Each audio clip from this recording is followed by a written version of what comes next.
Ce programme est financé par les amis et partenaires du ministère de Joyce Meyer. Je me demande combien de personnes ici ce soir sentent qu'ils ont reçu un appel de Dieu pour leur vie, mais rien n'arrive et vous êtes vraiment frustrés. Eh bien, entrez dans le repos de Dieu.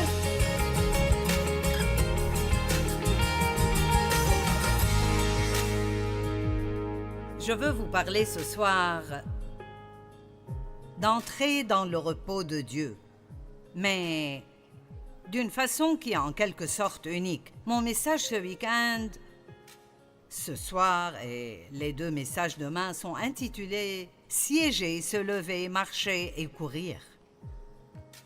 Cela sonne peut-être bizarre.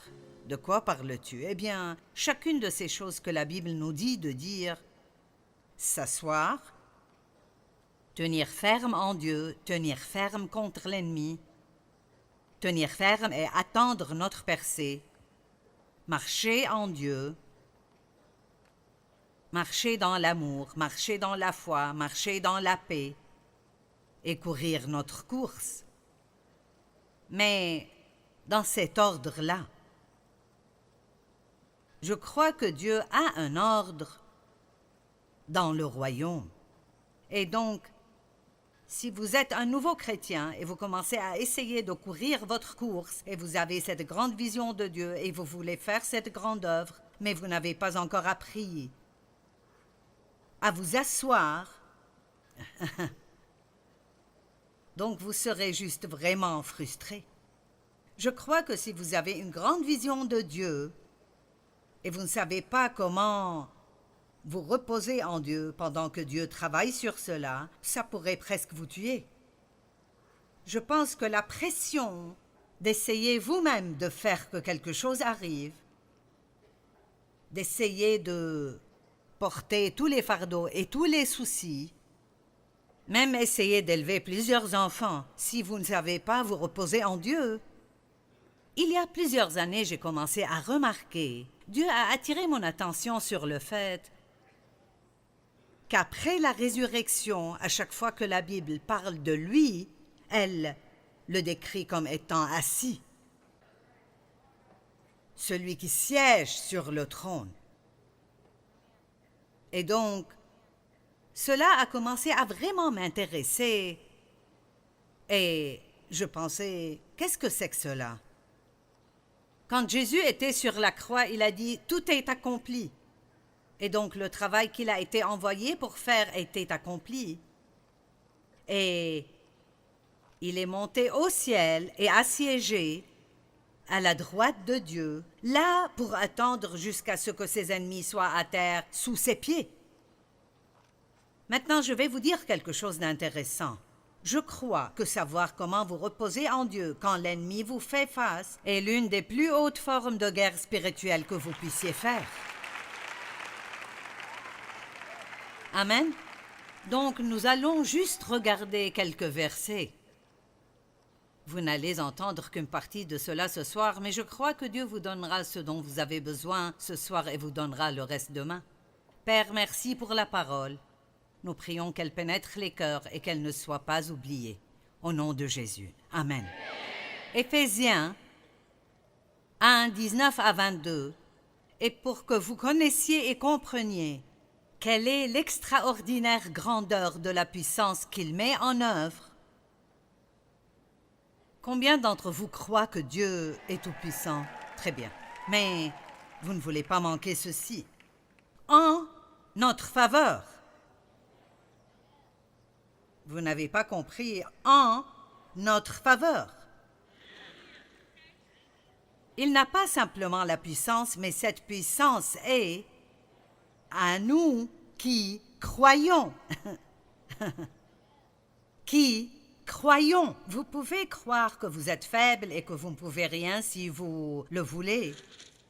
Mais j'ai décidé de croire que je suis forte et que je peux. Cette puissance, en effet, il l'a déployée dans toute sa force en la faisant agir en Christ lorsqu'il l'a ressuscité. Donc la même puissance qui a ressuscité Christ d'entre les morts demeure en nous. Et l'a fait siéger à sa droite, dans le monde céleste. Que tout le monde dise siéger. Il est placé bien au-dessus de toute autorité, puissance et de tout nom qui puisse être cité. Et tout a été placé sous ses pieds. Et ceci est important pour nous parce que je vais vous montrer un verset dans Éphésiens 2 qui dit que nous siégeons en lui.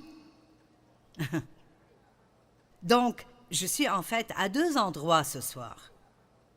Je marche ici sur cette plateforme, mais spirituellement, je siège dans les lieux célestes avec Christ. Et siéger veut dire une chose. Je suis entré dans le repos de Dieu. Je ne m'inquiète pas de ce que vous pensez de moi, ni de si vous aimerez mon message ou non. Je ne m'inquiète pas de ce qui sortira de ma bouche après, parce que j'ai confiance que Dieu le sortira. Mais quand j'ai commencé, je ne savais pas comment faire cela du point de vue du repos de Dieu. Je voulais que tout le monde m'aime. Et donc, si quelqu'un se levait et partait pendant que je prêchais, j'étais dévastée parce que j'étais sûre qu'il ne m'aimait pas. C'est étonnant tous les mensonges que le diable vous dira si vous ne savez pas qui vous êtes en Christ. Allez maintenant, j'ai dit, c'est étonnant tous les mensonges que le diable peut vous dire si vous ne savez pas qui vous êtes en Christ. Je me souviens de quand une dame est venue une fois et elle était assise devant dans la deuxième ou la troisième rangée. Elle était de côté. Et j'avais prêché pendant peut-être 10 minutes. Et elle s'est levée et est partie. Eh bien, j'apprenais encore comment siéger. Et j'essayais de courir ma course. Et je ne savais encore rien sur rester dans le repos de Dieu. Et donc, je me sentais mal tout le reste du sermon parce que je pensais, elle n'a pas aimé ce que je disais, elle ne m'a pas aimé. N'est-ce pas merveilleux d'être libéré, de vous occuper de ce que les gens pensent de vous et de s'ils vous aiment ou non? Et donc, quelqu'un m'a dit le jour suivant, on ne me l'a pas dit ce jour même, Dieu m'a donné un jour pour être misérable. Et quelqu'un m'a dit le jour suivant, une dame m'a dit de te dire qu'elle était ici hier soir. Et elle a dû partir pour aller au travail. Mais elle t'aime tellement que ça valait la peine pour elle de conduire jusqu'ici, juste pour t'entendre pendant 10 minutes. Maintenant, c'est le genre de choses que le diable fait. C'est comme, il nous dit des choses qui sont totalement fausses, mais si nous ne savons pas comment nous reposer en Dieu, vous voyez, si ce qu'elle pensait de moi importait beaucoup trop pour moi, alors je ne pourrai pas entrer dans le repos de Dieu parce que je serai préoccupée par ce qu'elle pense de moi. Allez, je veux que des personnes soient libérées ce soir. Et je crois qu'il y a un ordre. Je crois que vous devez apprendre comment vous reposer en Dieu, comment vous asseoir avant de pouvoir vous lever, avant de pouvoir marcher, et certainement avant de pouvoir courir. Donc, je vais vous donner un exemple. Et vous comprendrez. Mike, pourrais-tu m'aider? Je faisais cela moi-même avant, mais je pense que ce n'est plus pour moi et je laisserai quelqu'un d'autre le faire. Donc, pourrais-tu te coucher?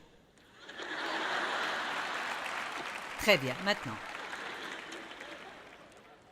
C'est comme cela que les bébés commencent. Et c'est comme cela que nous sommes tous. Quand nous entrons dans une relation avec Christ, nous n'en pouvons plus. Amen. Et peut-être que quelqu'un ici aujourd'hui se dit aussi, oui, c'est cela, je n'en peux plus. Eh bien, nous avons la réponse pour vous ce soir. Et donc, disons que je suis un bébé chrétien et que je viens juste d'entrer dans le royaume et je suis toujours couché. Maintenant, imaginons juste que quelqu'un vient et dit « Lève-toi ».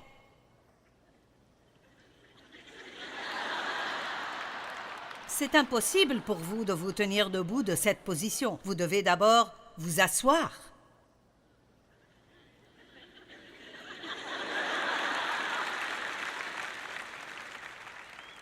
Vous voyez, ceci représente Je suis sauvé maintenant, je suis dans le repos de Dieu. Mais bien sûr, nous ne faisons jamais cette transition aussi rapidement. Nous devons avoir au moins 20 ans où nous sommes misérables.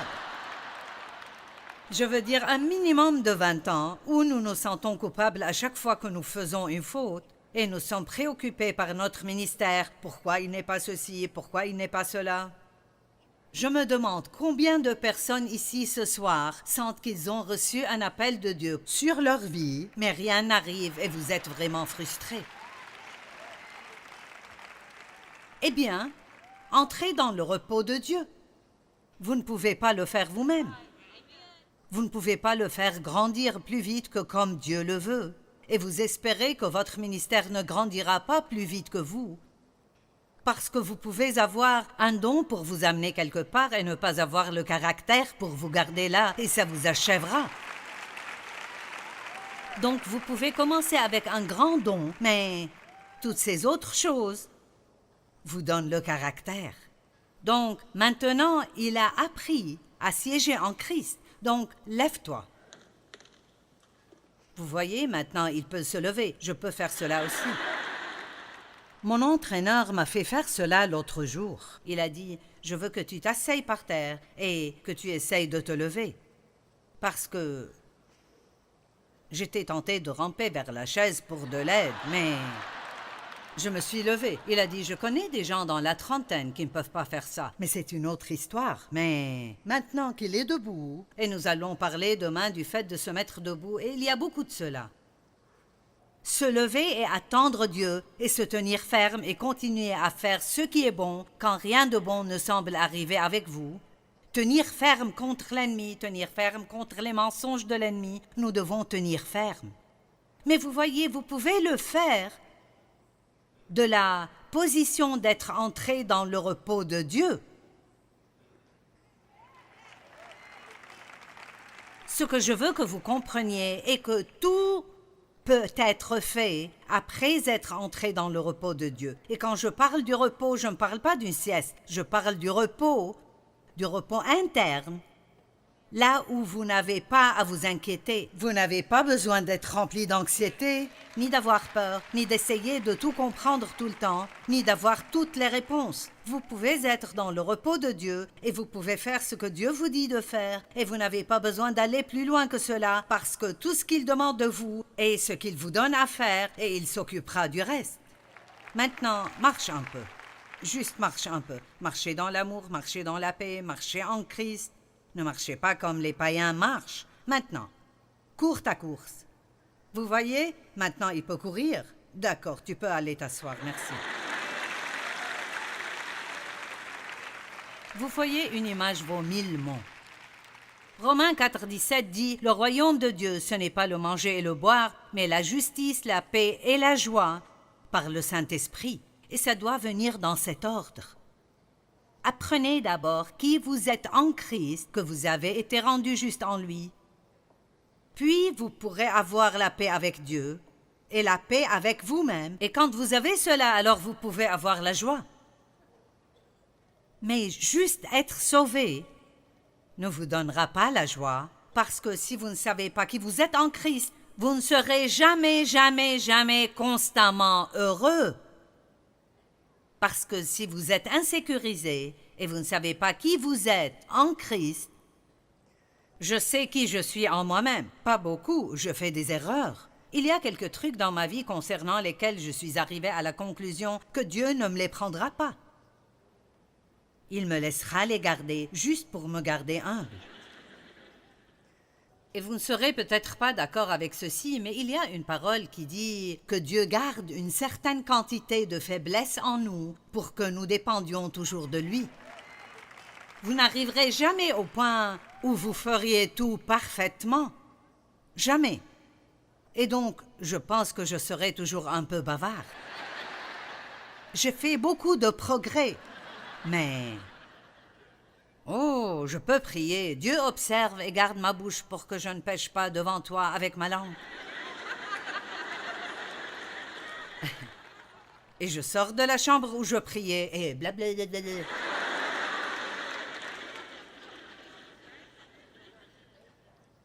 Savoir qui vous êtes en Christ est plus que juste une petite déclaration religieuse mignonne. C'est la clé. C'est la clé. Jésus a dit « Tout est accompli ». Et laissez-moi vous dire, la chrétienté ne commence pas par les actes, mais par ce qui est accompli. Amen.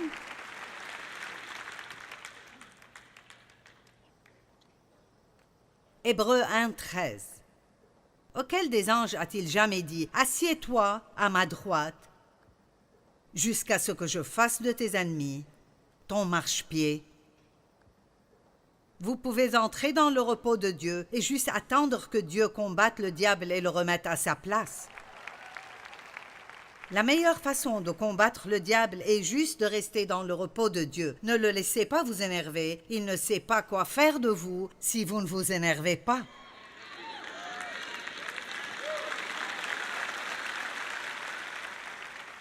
Et laissez-moi vous dire autre chose qu'il n'aime pas. Il n'aime pas quand il vous donne un grand problème et vous continuez à vivre votre vie alors que Dieu s'occupe de votre problème.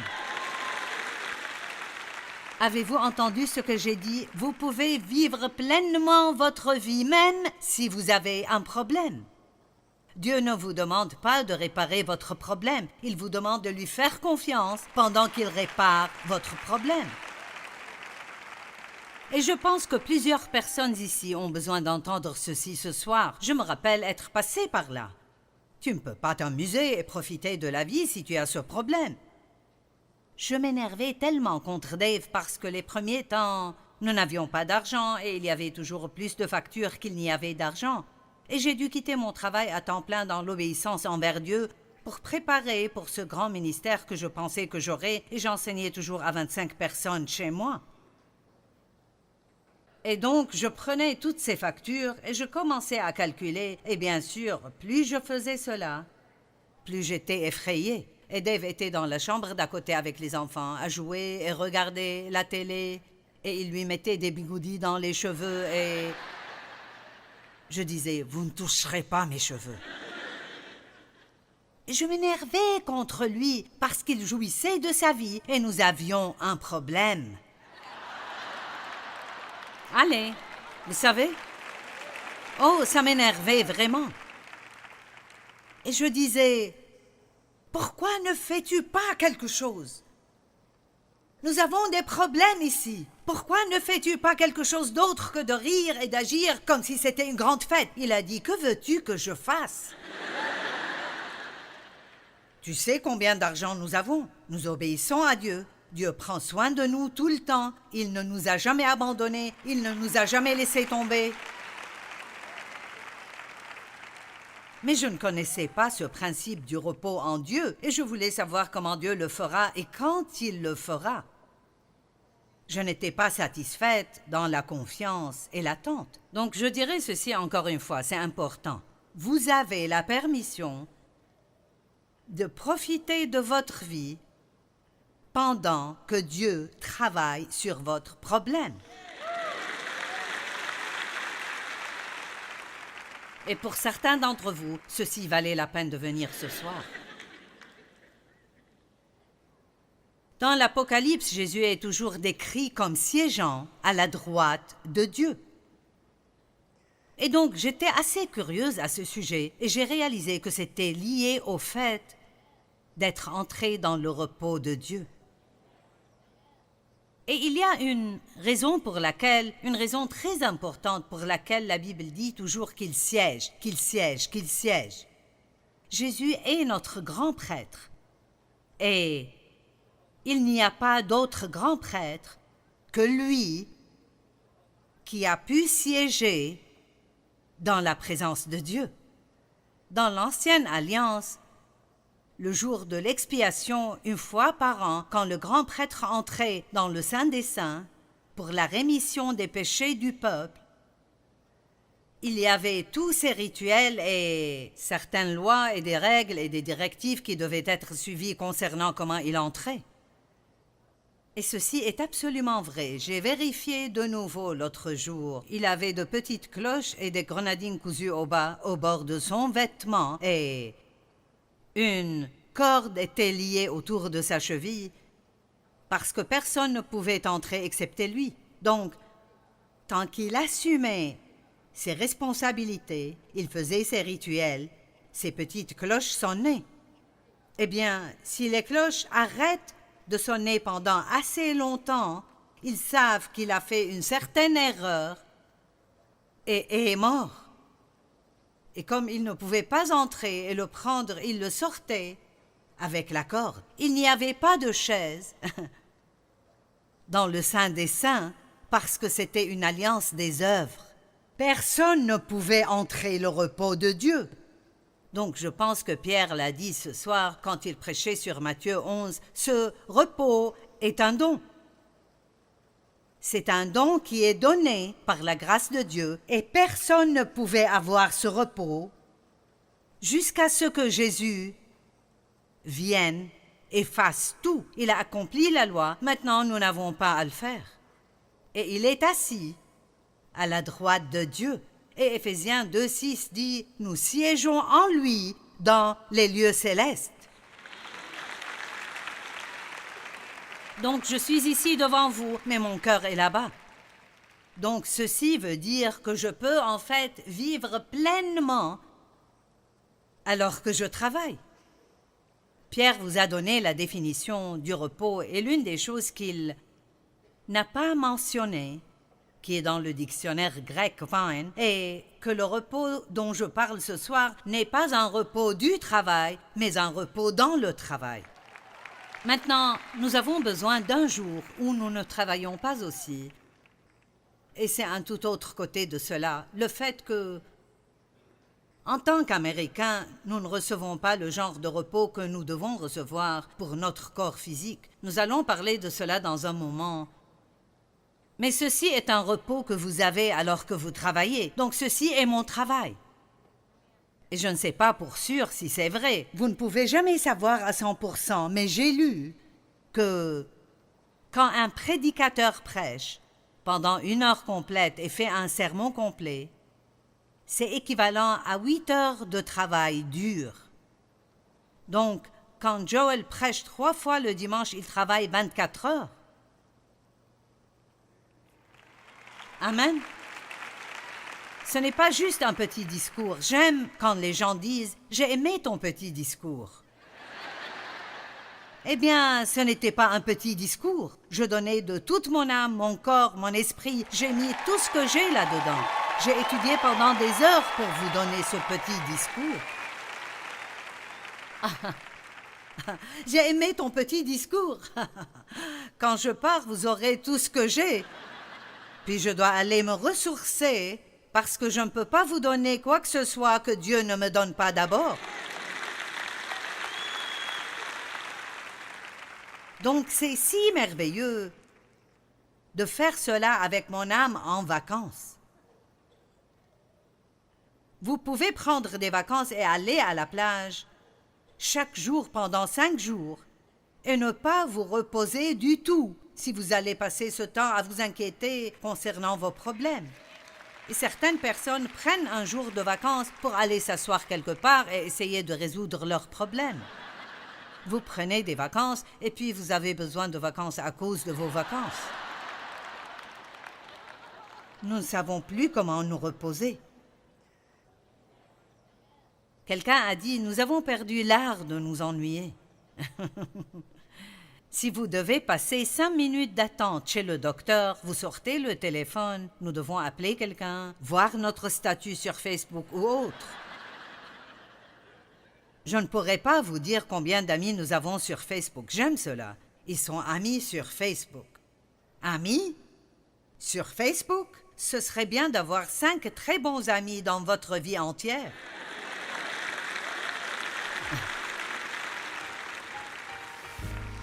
C'était drôle quand cela a commencé et les gens m'envoyaient des messages pour dire « Seras-tu mon ami sur Facebook ?» Et je ne le faisais pas, je disais « Je suis déjà ton ami. » Apprenons comment rester assis en Christ en tout temps. Et cela veut dire entrer dans son repos, lui confier tous nos fardeaux pour que nous puissions profiter du repos de Dieu et ensuite nous pourrons faire ce qu'il nous demande de faire. Rester assis est juste la première étape dans notre relation avec Dieu.